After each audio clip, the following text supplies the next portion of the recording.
Hey guys, welcome to this Instagram guide, and here I will detail how to turn off vanish mode on Instagram. So if you want to use the vanish mode on Instagram while chatting, then this video is going to walk you through how to turn on and turn off the vanish mode on your Instagram account. So if you're done of this, you found this often informative, please don't forget to like and subscribe.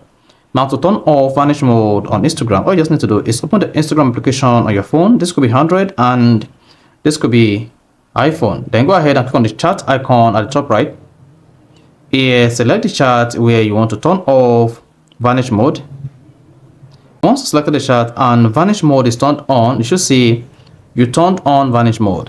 Seen messages will disappear when you close the chat. So if you send any messages here, whenever the person opens the message like this and the message is read and then exit or close the chat, the sent messages will be disappeared once the receiver seen it.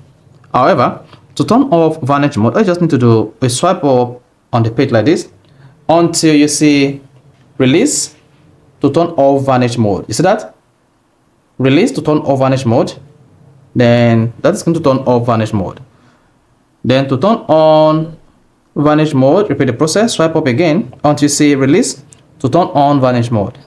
So that is how you can turn off vanish mode on Instagram or turn on vanish mode on Instagram. So if you found this offer informative, please don't forget to like and subscribe.